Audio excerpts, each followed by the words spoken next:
Hello class 10th के students, कैसे हैं आप लोग? बच्चे बहुत अच्छे होंगे और आपकी तैयारी बोर्ड एग्जामिनेशन के लिए बहुत ही शानदार रूप से चल रही होगी।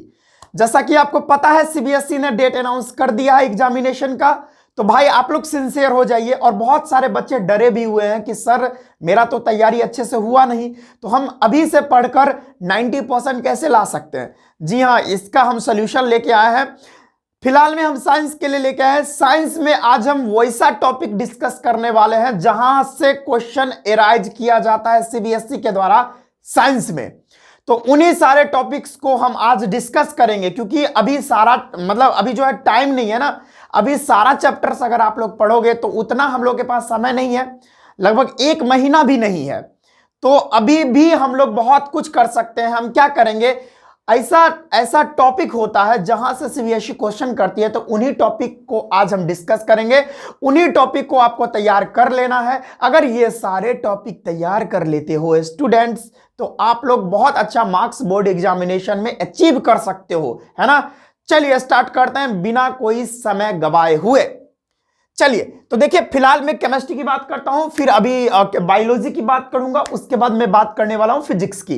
तो केमिस्ट्री में जो पहला चैप्टर है हम लोगों का, केमिकल रिएक्शन एंड इक्वेशन, इसमें पूरा चैप्टर पढ़ने की कोई जरूरत नहीं है स्टूडेंट्स, क्योंकि हम लोग भी जानते हैं कि कोई ऐसा टॉपिक होता है जहां से सीबीएसई क्वेश्चन बार बार करती है। तो उसी टॉपिक को मैं ढूंढ के लाया हूं, बहुत सारा रिसर्च किया हूं, तब जाके ये टॉपिक आपके सामने, तब जाके ये वीडियो आपके सामने प्रस्तुत कर रहा हूं। तो वीडियो को एक लाइक कर दे, और जो आपके दोस्त बोर्ड एग्जामिनेशन देने वाले हैं 2023 में, उसको ये वीडियो जरूर शेयर करें ताकि उनका भी भला हो पाए। जी हां, स्टार्ट करते हैं।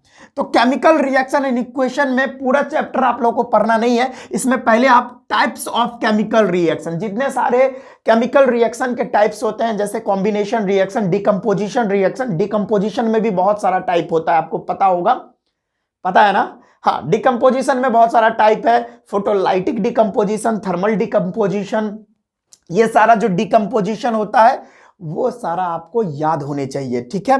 चलो भाई, उसके बाद displacement reaction, double displacement reaction, फिर रेडॉक्स रिएक्शन, ये सारा टाइप्स ऑफ रिएक्शन आप लोगों को याद होने चाहिए, है ना।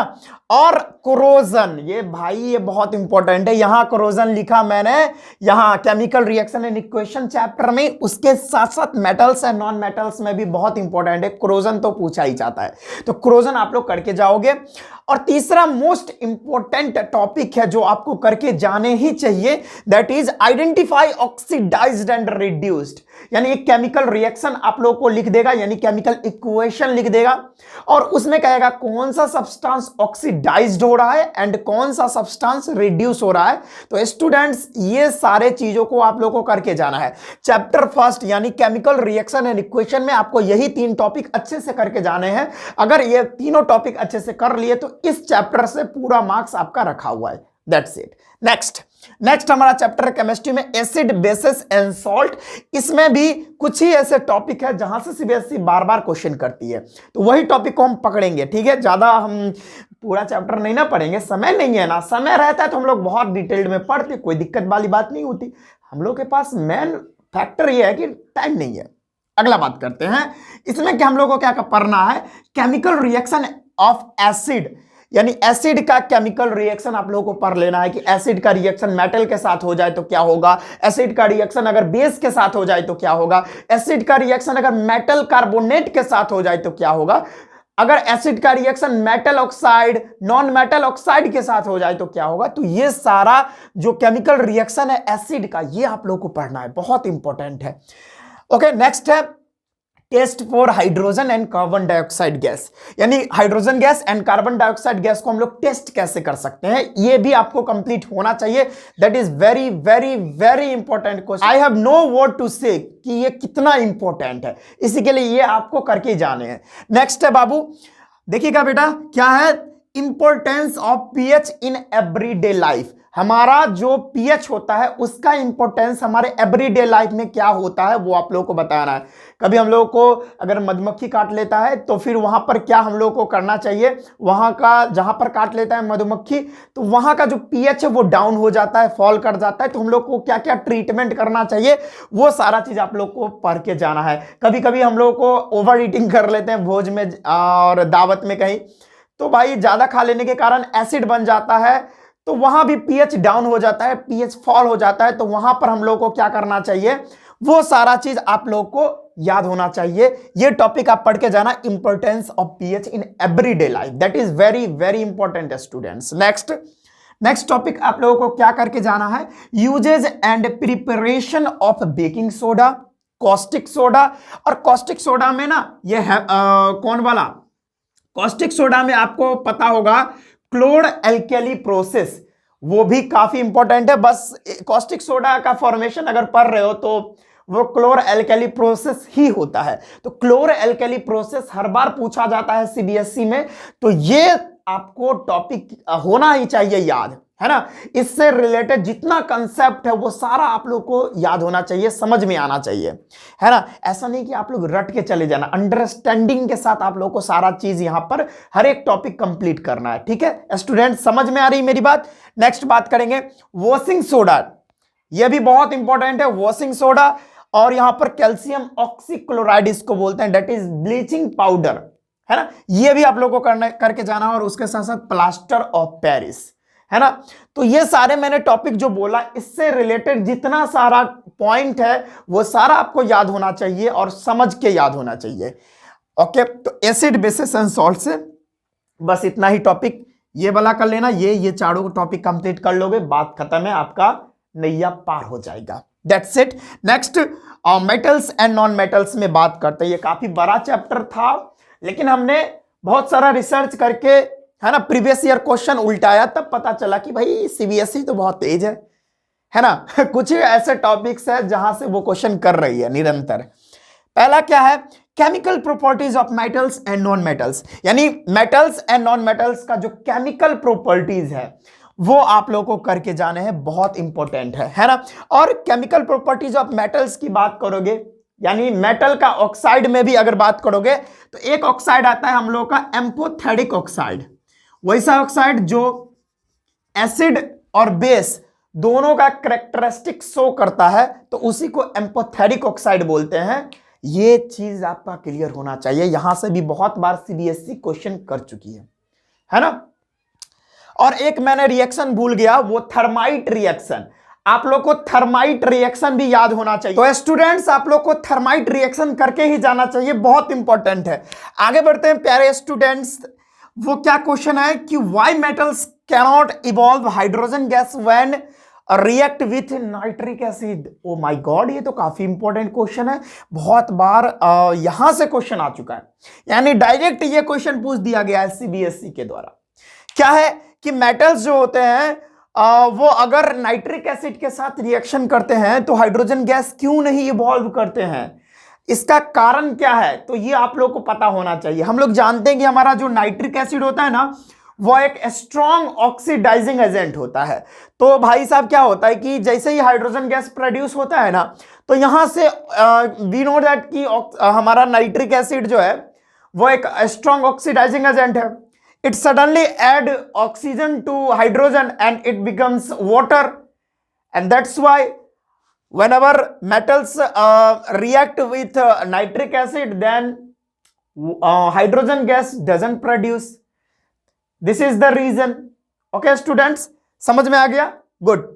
तो इसलिए हाँ, कुछ ही ऐसे मेटल्स है जैसे मैग्नीशियम और मैग्नीज, ये ऐसे मेटल्स है जो अगर नाइट्रिक एसिड के साथ, वो भी नाइट्रिक एसिड कैसा होना चाहिए, डाइल्यूट होना चाहिए। अगर डाइल्यूट नाइट्रिक एसिड के साथ मैग्नीज और मैग्नीशियम दोनों रिएक्शन करेंगे तब हाइड्रोजन गैस प्रोड्यूस कर सकते हैं, ये भी पूछ सकता है, तो ये आप करके जाना, बहुत इंपॉर्टेंट है स्टूडेंट्स।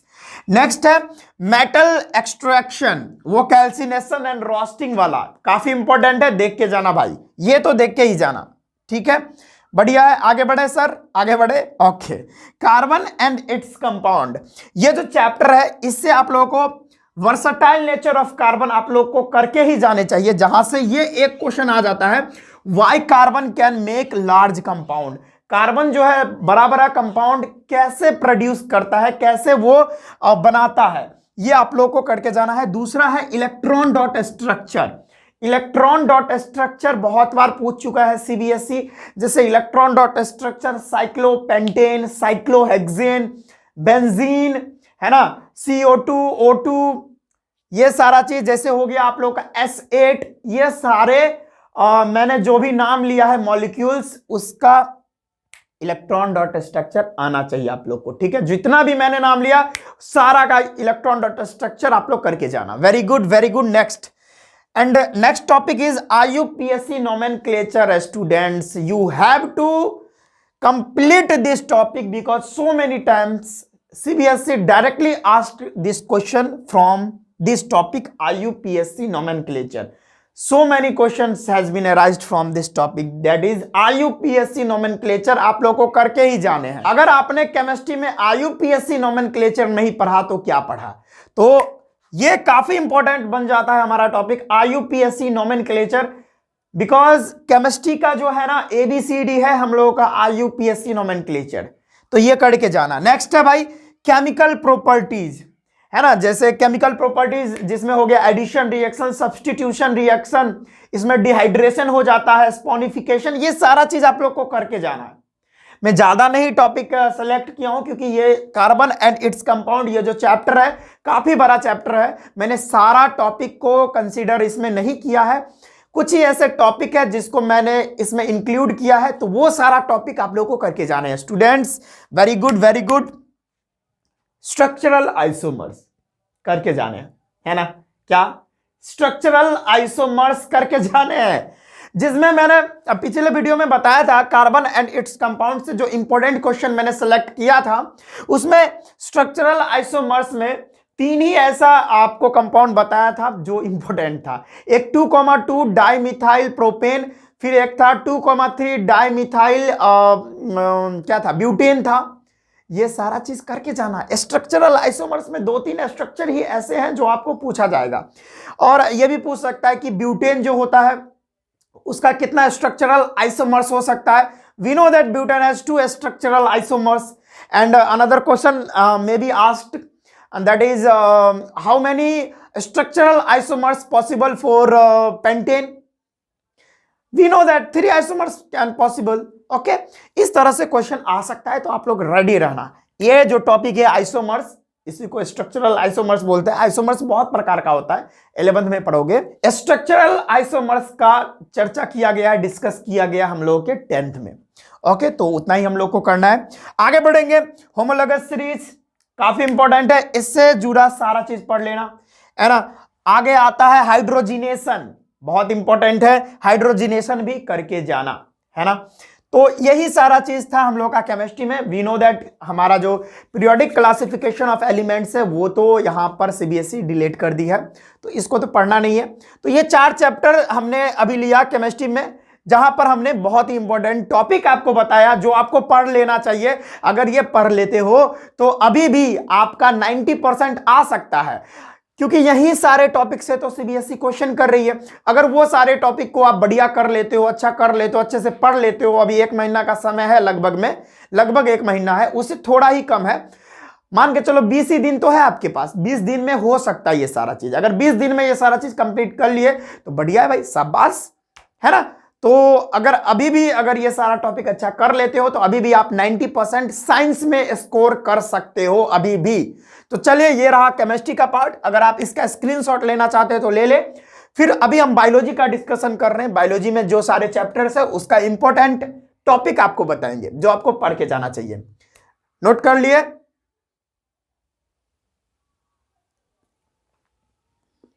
तो चलिए स्टूडेंट्स, अब हम लोग बायोलॉजी की बात करते हैं।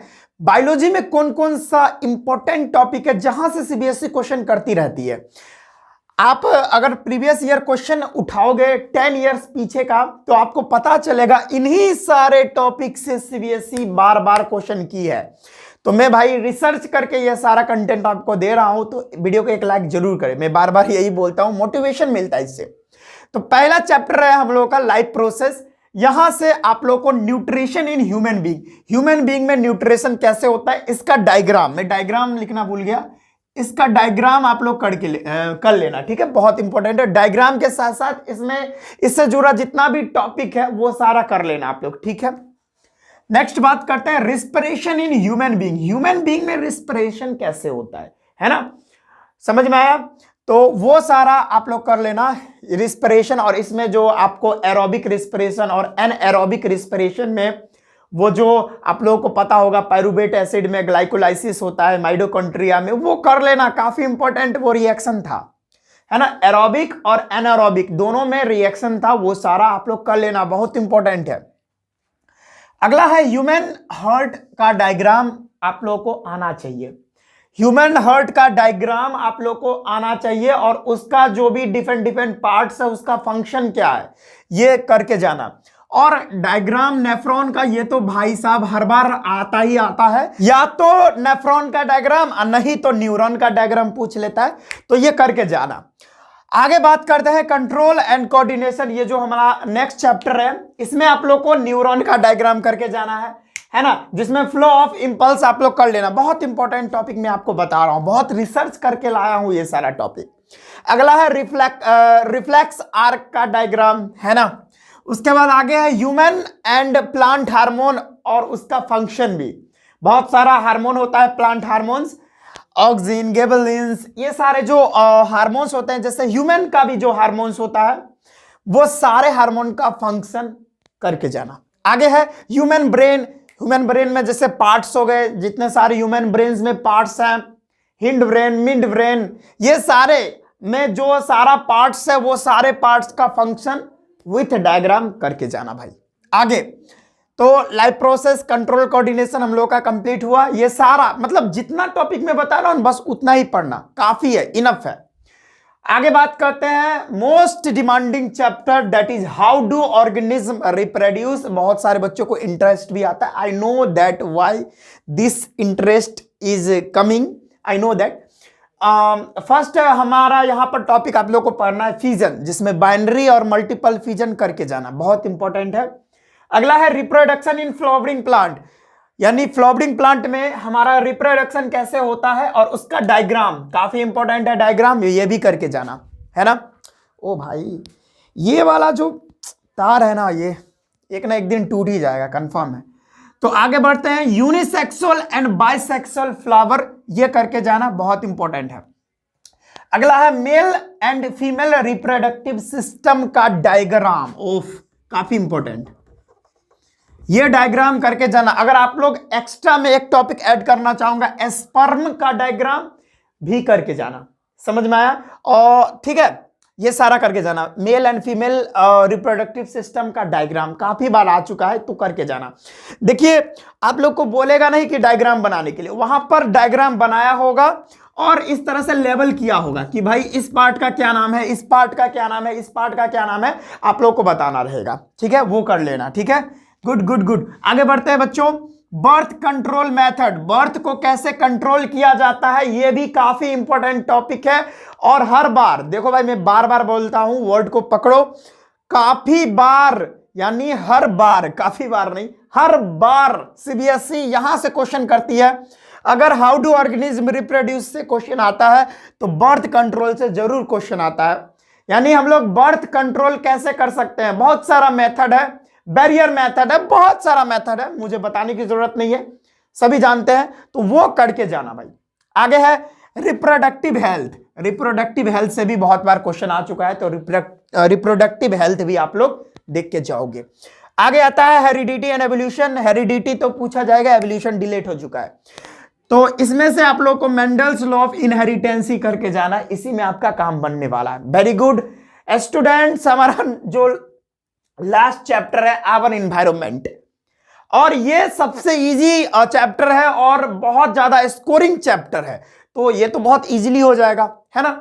1 से 2 घंटा में कंप्लीट ये चैप्टर। ये क्या है, इकोसिस्टम हो गया, ये करके जाना।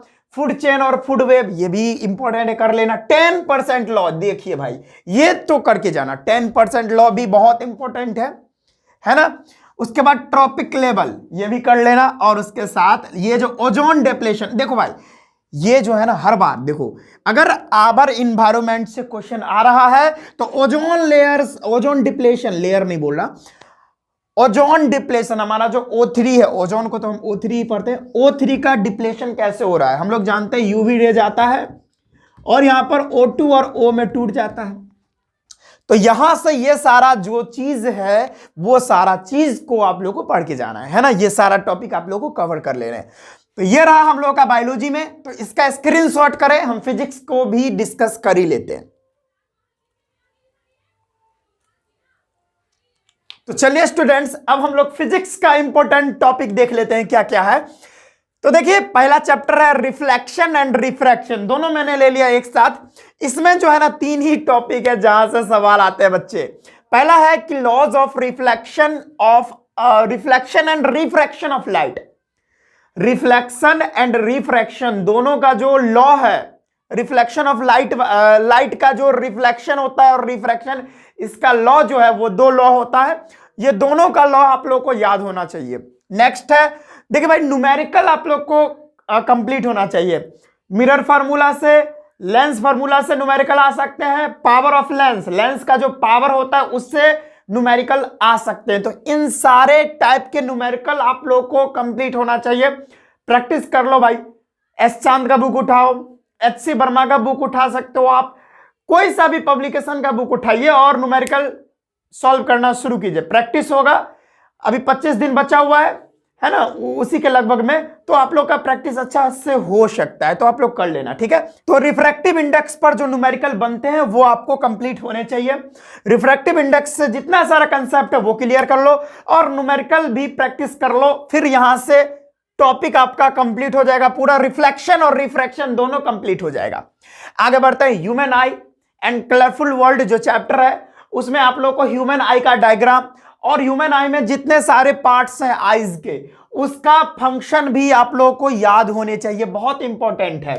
अब आई डिफेक्ट होता है, आंख में बहुत सारा डिजीज हो जाता है ना, जैसे मायोपिया, प्रेस बायोपिया, हाइपरमेट्रोपिया, वो सारा चीज कंप्लीट करना और उसका करेक्शन कैसे किया जा सकता है, कौन सा लेंस लगा के ये सारे डिजीज से, आई डिफेक्ट से हम लोग करेक्शन कर सकते हैं, ये सारा वो भी कंप्लीट होना चाहिए, बहुत इंपॉर्टेंट है। आगे बढ़ेंगे, डिस्पर्शन ऑफ लाइट, जिसमें हम बात करेंगे रेनबो, रेनबो कैसे बनता है, फॉर्मेशन ऑफ रेनबो, उसका डायग्राम भी कंप्लीट होना चाहिए, है ना।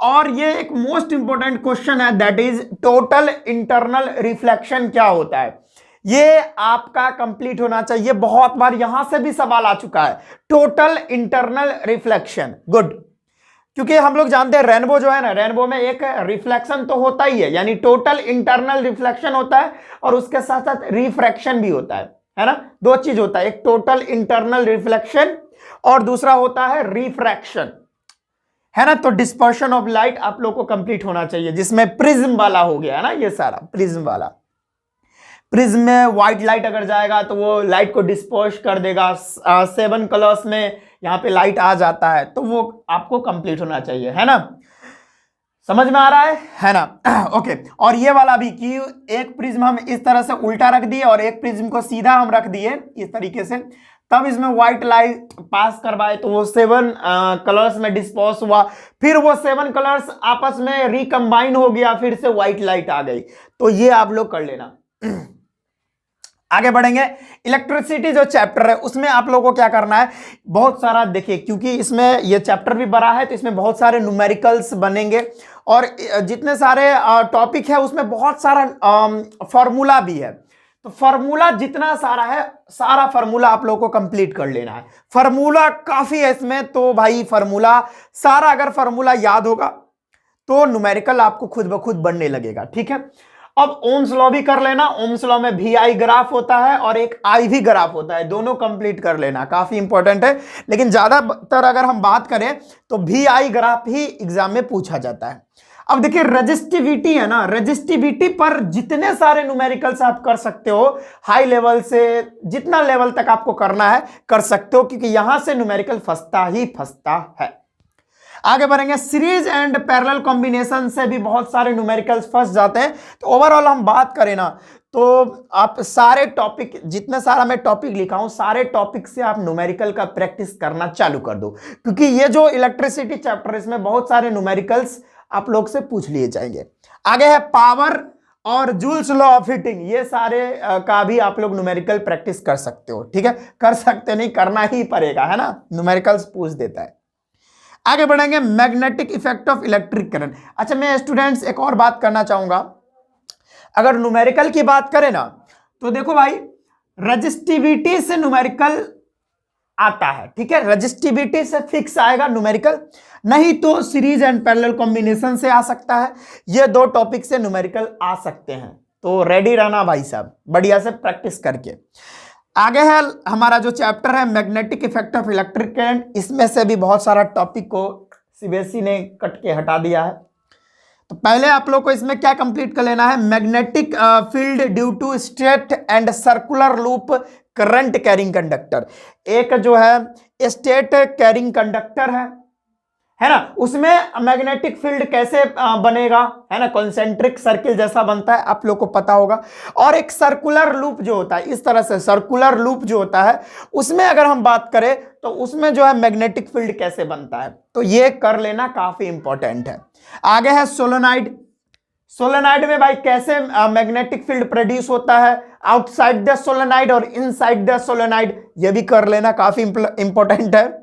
आगे बढ़ेंगे, Fleming left hand rule. Fleming का लेफ्ट हैंड रूल भी आपको कंप्लीट होना चाहिए, काफी इंपॉर्टेंट है। और लास्ट में अगर हम बात करें तो इलेक्ट्रोमैग्नेट, ये भी इंपॉर्टेंट है। तो मैंने फिजिक्स में सारा इंपॉर्टेंट टॉपिक बता दिया, ये सारा आप लोग कर लेना। तो अभी हमने पूरा साइंस का सारा इंपॉर्टेंट टॉपिक आपको डिस्कस करवा दिया।